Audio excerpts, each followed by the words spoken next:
सभी को मेरा नमस्कार हो। हमारा विषय चलना है राम कथा के बारे में। राम कथा कह लो या कृष्ण कथा कह लो, वो विषय हमारा चलना है।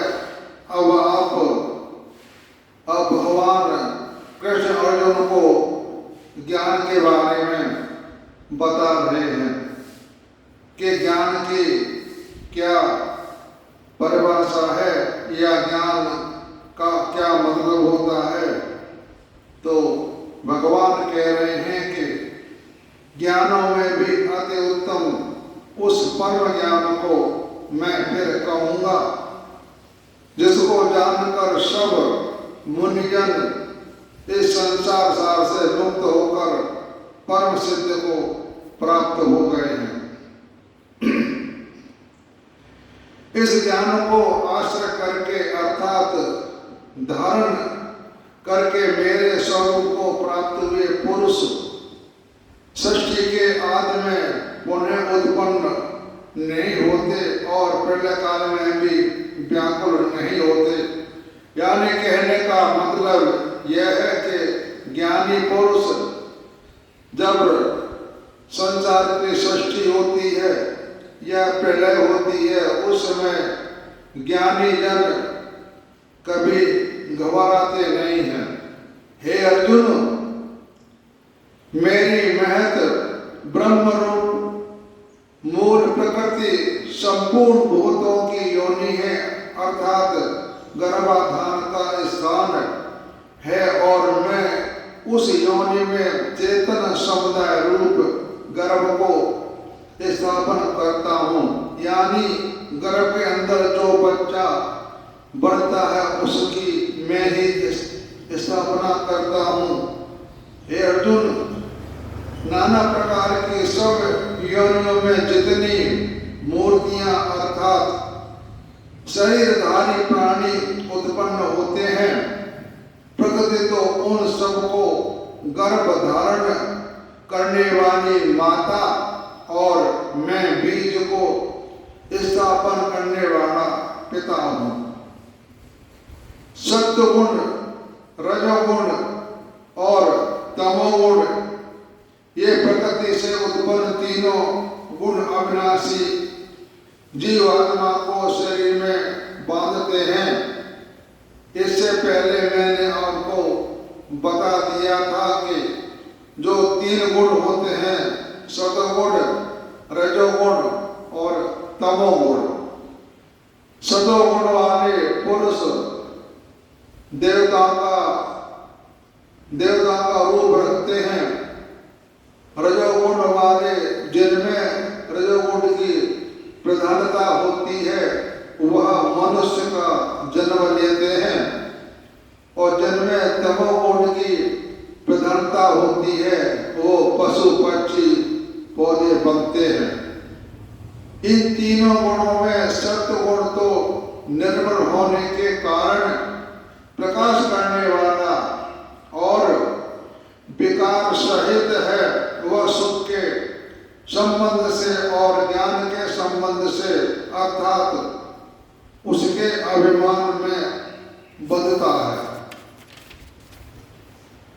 हे अर्जुन, रजोगुण को कामना और आसक्ति से उत्पन्न जान वह इस जीवात्मा की कर्मों के और उनके फल के संबंध से बांधता है। सब देहाभिमानियों को मोहित करने वाले तमोगुण को तो अज्ञान से उत्पन्न जान वह इस जीवात्मा को प्रमाद यानी आलस्य और निंदा के द्वारा बांधता है। सत्वगुण सुख में लगाता है और रजोगुण कर्म में तथा तमोगुण तो ज्ञान को ढककर प्रमाद में भी लगाता है, यानी आलसपन में लगाता है। हे अर्जुन, रजोगुण और तमोगुण को दबाकर सत्वगुण और सत्वगुण और तमोगुण को दबाकर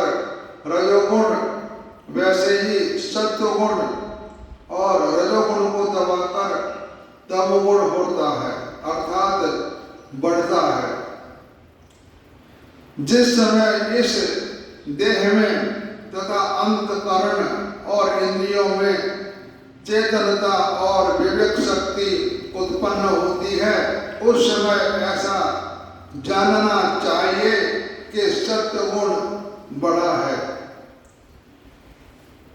यानी जब इंद्रियों में चेतनता भक्ति आ जाती है तो ज्ञान की शक्ति उत्पन्न होती है, और उस समय ऐसा जानना चाहिए कि सत्य गुण बड़ा है। रजोगुण के बढ़ने पर लोभ प्रवृत्ति, स्वार्थ बुद्धि से कर्मों का सकाम भाव से आरंभ अशांति और विषय भोगों की लालसा, ये सब उत्पन्न होते हैं। तमोगुण के बढ़ने पर अंतःकरण और इंद्रियों में अप्रकाश माने अंधकार, कर्तव्य कर्मों में अप्रवृत्ति और प्रमाद अर्थात बेकार की चेष्टा और निंदा आदि अंतःकरण की मोहित वृत्तियां, ये सभी उत्पन्न होते हैं। यानी तमोगुण की जब प्रधानता होती है उसको हमेशा नींद घेरी रहती है। जब ये मनुष्य सत्गुण को वृद्धि में मृत्यु को प्राप्त होता है, तब तो उत्तम कर्म करने वाले के निर्मल दिव्य स्वर्ग आदि लोगों को प्राप्त होता है।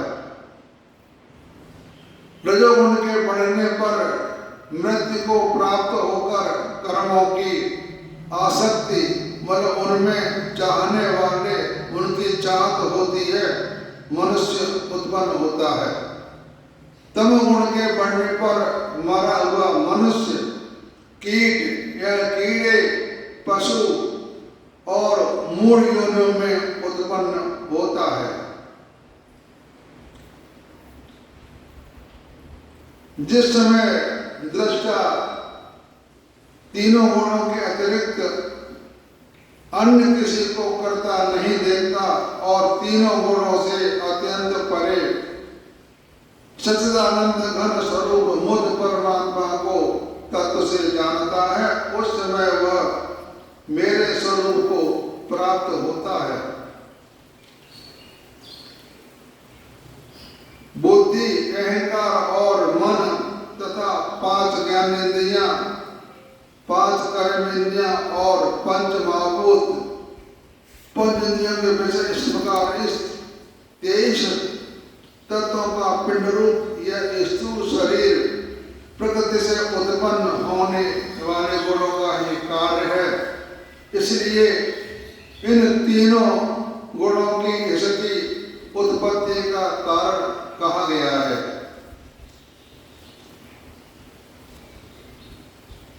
जो अंतःकरण और इंद्रिय आदि में आलस्य का अभाव होकर, यानी आलस्य का न होना और एक प्रकार से चेतनता होती है, उसका नाम है प्रकाश।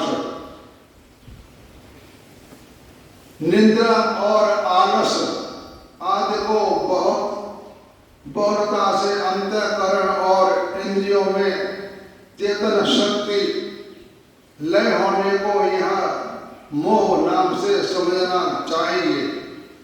जो पुरुष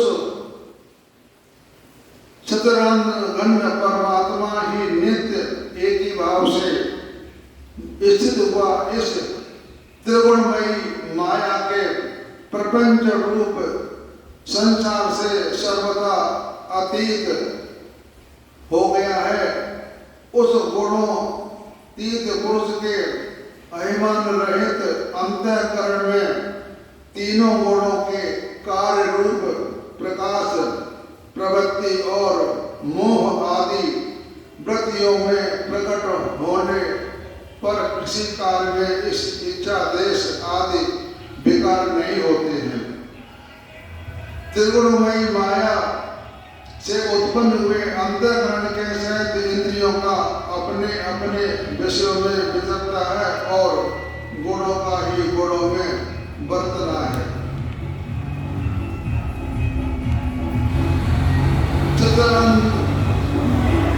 सच्चिदानंद घन परमात्मा में एक ही भाव से स्थिर रहता है एवं उस स्थिति को कभी विचलित नहीं होता, यानी घबराता नहीं है, जो नित्य निरंतर आत्मभाव में स्थित दुख सुख को समान समझने वाला, मिट्टी पत्थर और स्वर्ण में समान भाव वाला ज्ञानी, प्रिय तथा अप्रिय को एक सा मानने वाला और अपनी निंदा की स्थिति में भी समान भाव वाला है। यानी जो सतगुण का मनुष्य होता है, उसी कोई निंदा करता है तो उसकी वो चिंता नहीं करता है कि लोग मेरी बुराई कर रहे हैं, उसे किसी का असर नहीं होता। जो मान और अपमान में सम है, यानी मान में अपमान में सम है, यानी किसी को कुछ नहीं मानता, चाहे जो कोई कहता है सो कहता रहे, उसकी वह चिंता नहीं करता।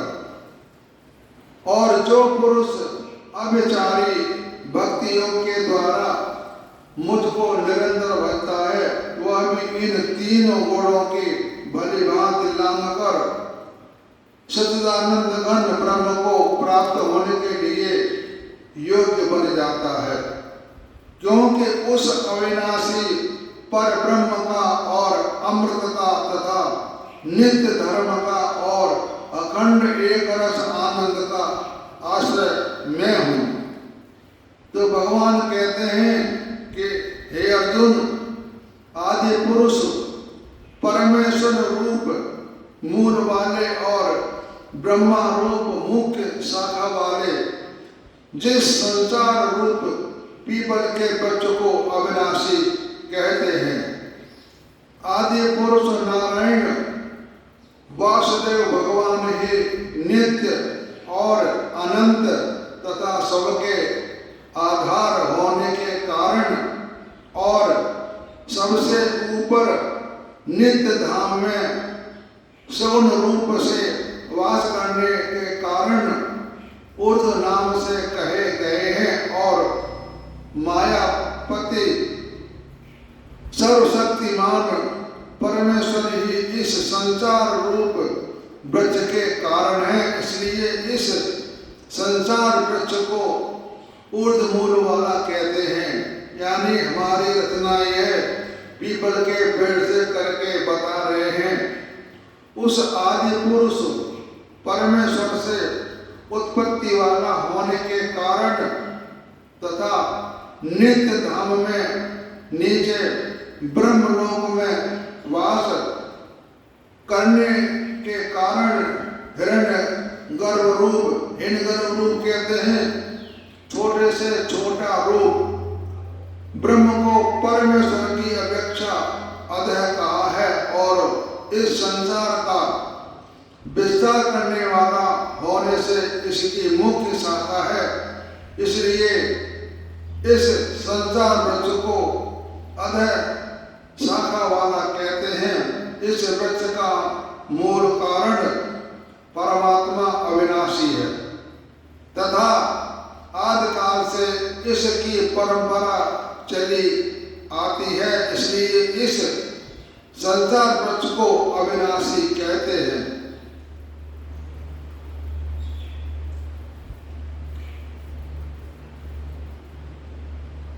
इस संसार रूप वृक्ष को जो पुरुष मूल सहित तत्व से जानता है, वह वेद के तात्पर्य को जानने वाला है। उस संसार वृक्ष की तीनों गुणों रूप जल के द्वारा बढ़ी हुई एवं विषय भोग रूप कोपनों वाली देव, मनुष्य और तिर्यक आदि योनि रूप शाखाएं हैं। इस वृक्ष की शाखा रूप ब्रह्मा से प्रकट होने वाले और यज्ञ आदि के कर्मों के द्वारा इस संसार वृक्ष की रक्षा और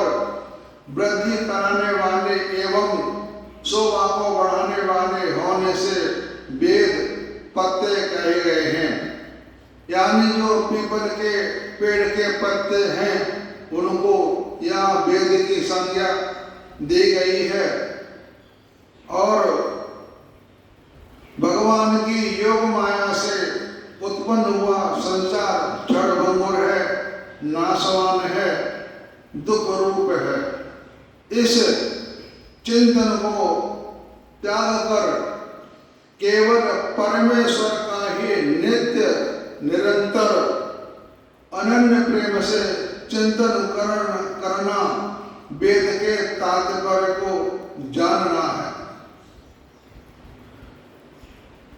मुख्य शाखा रूप ब्रह्मा से संपूर्ण लोकों के सहित देव, मनुष्य और तिर्यक आदि योनियों की उत्पत्ति और विस्तार हुआ है। इसलिए उनको यहाँ शाखाओं के रूप में वर्णन किया गया है। जो शाखाएं हैं वह 3 गुणों में बताया गया है, सत्वगुण, रजोगुण और तमोगुण। इस संसार वृक्ष का स्वरूप जैसा कहा है वैसा यहाँ विचार काल में नहीं पाया जाता, क्योंकि न तो इसका आदि है और न अंत, तथा इसकी अच्छी प्रकार से स्थिति ही। इसलिए इस अहंता, ममता और वासना रूप आदि दृढ़ मूल वाले संसार वृक्ष पीपल के वृक्ष को दृढ़ वैराग्य रूप सच द्वारा काटकर उसके पश्चात उस परम पद रूप परमेश्वर को भली भांति खोजना चाहिए, जिसमें गए हुए पुरुष फिर लौटकर संसार में नहीं आते और जिस परमेश्वर से इस पुरातन संसार वृक्ष की प्रवृत्ति विस्तार को प्राप्त हुई है, उस आदि पुरुष नारायण मैं शरण हूं। इसकी अच्छी प्रकार स्थिति में नहीं, यह कहने का प्रयोजन यह है कि वास्तव में यह क्षणभंगुर और नाशवान है। यह संसार है क्षणभंगुर, नाशवान है। ब्रह्म लोक तक के भोग क्षणिक और नाशवान है। यानी ब्रह्मलोक से जितने भी लोक हैं उनका क्षणिक मात्र है, उसके बाद उनका नाश हो जाता है। ब्रह्मलोक का कभी नाश नहीं होता। ऐसा समझकर इस संसार के समस्त विषय भोगों में सत्ता, सुख, प्रीति और रमणीयता का न भाषा ही दृढ़ वैराग्य रूप शस्त्र है। और जिसका मान और मोह नष्ट हो गया।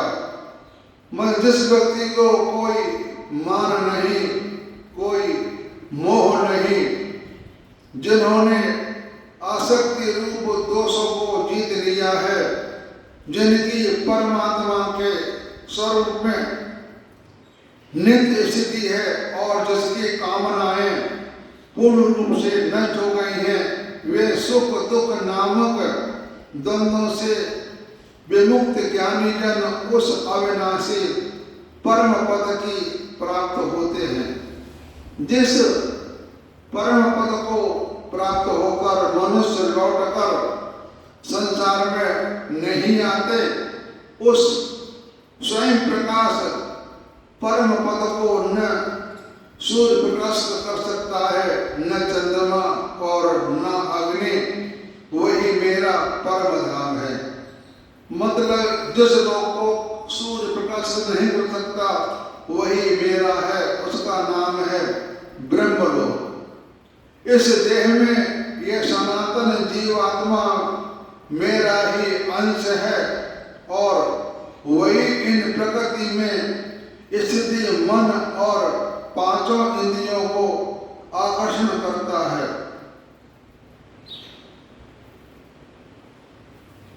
वायु गंध के स्थान से गंध को जैसे ग्रहण करके ले जाता है, जैसे वायु गंध को अपने साथ ले जाती है, वैसे ही देह आदि का स्वामी जीवात्मा मन, हमारे शरीर का जो स्वामी जीवात्मा भी जिस शरीर का त्याग करता है, उससे इन मन सहित इंद्रियों को ग्रहण करके फिर जिस शरीर को प्राप्त होता है उसमें जाता है।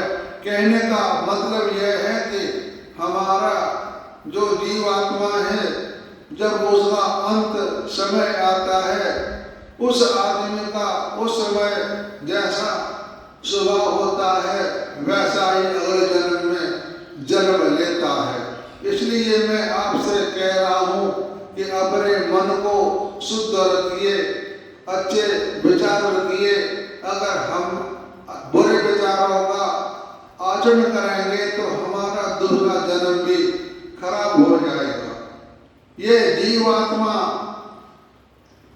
श्रोत यानी कान, आंख और त्वचा को तथा रसना यानी जीभ, घ्राण कहते हैं नाक को, और मन को आश्रय करके अर्थात इन सब के सहारे से ही विषयों का सेवन करता है। हम इंद्रियों के द्वारा ही हर चीज का यहाँ पर उनका ये काम करते हैं जो इंद्रियां कहती हैं। जो अपनी इंद्रियों के बस में नहीं, वो उस आदमी पथभ्रष्ट हो जाता है, वह ब्रह्म को प्राप्त नहीं हो सकता। शरीर को छोड़कर जाते हुए को अथवा शरीर में स्थित हुए को अथवा विषयों को भोगते हुए इस प्रकार तीनों गुणों से युक्त हुए को भी अज्ञानी जन नहीं जानते। केवल ज्ञान रूप नेत्रों वाले विवेकशील ज्ञानी ही तत्व से जानते हैं, उन्हें कहते हैं ज्ञानी पुरुष।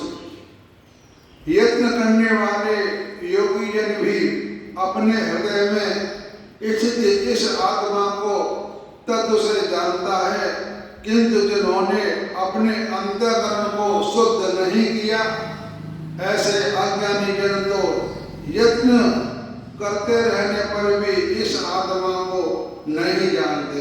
कहने का मतलब यह है कि जो अपने जीवात्मा या अपने बारे में नहीं समझ पाता, मैं कौन हूँ, क्या हूँ, कहाँ से आया हूँ, वह संसार में कुछ भी नहीं कर सकता।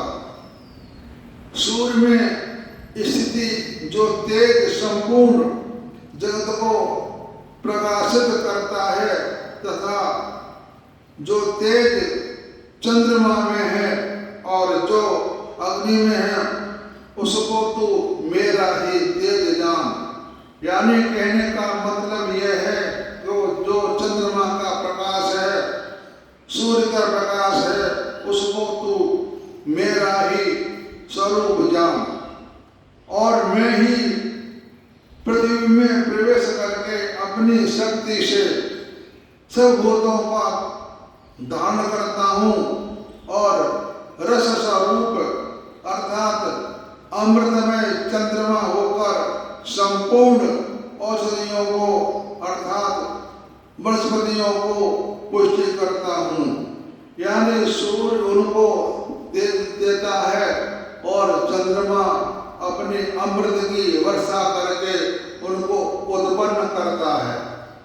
मैं ही सब प्राणियों के शरीर में स्थित रहने वाला प्राण और अपान से संयुक्त हो वैश्वानर अग्नि रूप होकर 4 प्रकार के अन्न को पचाता हूँ।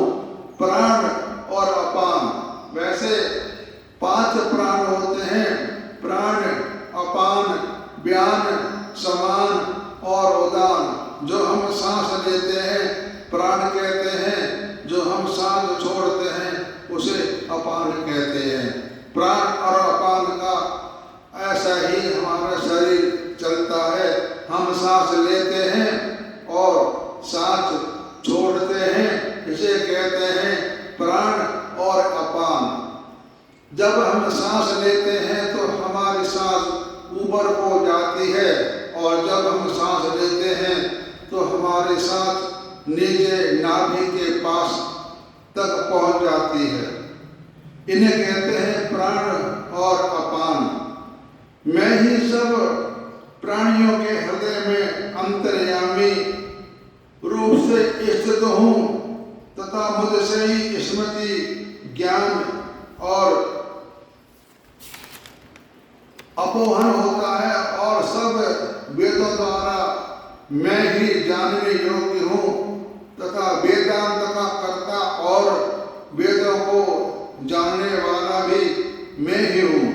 अगर आपको वेदों के बारे में जानना है, एक किताब आती है गोरखपुर की, उसका नाम है 9 उपनिषद। उसमें सारी बातें ब्रह्म के बारे में बताई गई हैं। जब तक हम 9 उपनिषद का अध्ययन नहीं करेंगे तो हमें ज्ञान प्राप्त नहीं होगा। वेद तो एक बहुत दूर की बात है। हम वेद के वास्तविक अर्थ को नहीं जान सकते। पहले हमें उपनिषद पढ़ना चाहिए, पुराण पढ़ना चाहिए। वेद तो बात की बात है, और सबसे अच्छा है आज के समय में श्री भगवत महापुराण। उसमें आपको हर बात का उत्तर मिलेगा। इन दोनों से उत्तम पुरुष जो अन्य ही है, जो तीनों लोकों में प्रवेश करके सबका धारण पोषण करता है एवं अविनाशी परमेश्वर और परमात्मा इस प्रकार कहा गया है। क्योंकि मैं नाशवान जड़ वर्ग में आते हैं। पेड़ पौधे इन्हें जड़ वर्ग कहते हैं। ये अपना भोग करने आते हैं, अपना कर्मों का वो पेड़ पौधे बनते हैं। उनकी बहुत लंबी उम्र होती है। कोई 100 साल का, कोई 1000 साल का, कोई बहुत अनंत सालों तक चलता है। सबसे उम्र ज्यादा बरगद के पेड़ की होती है। बरगद का पेड़ कभी नष्ट नहीं होता, क्योंकि उसकी बीच बीच में से जड़ निकल कर जमीन में समा जाती हैं, और उस पेड़ का कभी अंत नहीं होता। बाकी पेड़ तो कुछ वर्षों बाद सूख जाते हैं और समाप्त हो जाते हैं, लेकिन बरगद का पेड़ कभी समाप्त नहीं होता है। जो ज्ञानी पुरुष मुझको इस प्रकार तत्व से पुरुषोत्तम जानता है, वही सर्वज्ञ पुरुष सब प्रकार से निरंतर मुझ वासुदेव को, परमेश्वर को ही बचता है। हे निष्पाप अर्जुन, इस प्रकार यह अति रहस्य युक्त गोपनीय शास्त्र मेरे द्वारा कहा गया। इसको तत्व से जानकर मनुष्य ज्ञानवान और कृतार्थ हो जाता है। मतलब भगवान ने यहाँ पर ज्ञानी की पहचान बताई है कि ज्ञानी पुरुष कौन होता है। अब मैं आपको इसके बाद आगे बात और बताऊंगा। वीडियो बहुत लंबी हो जाती है तो लोग देखने में कतराते हैं, इसलिए मैं अपनी वाणी को विराम देता हूँ। इसके बाद जो भगवान ने अर्जुन को बताया वह आगे मैं बताऊंगा। आप सबका सुनने का धन्यवाद और मेरा आप सबको नमस्कार हो। प्रभु आपकी बुद्धि ठीक हो, आप सबका भला हो। मेरी यही कामना है कि मनुष्य का मन जन्म लिया है उसका कुछ फायदा उठा लो, नहीं तो हमारा मन शरीर बेकार में चला जाएगा। क्योंकि हम ये सोचते हैं कि हमें भगवान ने जन्म मनुष्य का दिया है, हमारा क्या कर्तव्य है वह हमें करना चाहिए। हमारा यही कर्तव्य है, कोई दुखी आदमी है उसकी सहायता करो, अच्छे अच्छे काम करो जिसमें समाज का कल्याण हो। यही मनुष्य का परम कर्तव्य है। पाठशाला बनवाओ, अस्पताल बनवाओ, धर्मशाला बनवाओ जिसमें आकर के यात्रीगण ठहरते हैं और चले जाते हैं। तो हमको यही कार्य करना चाहिए।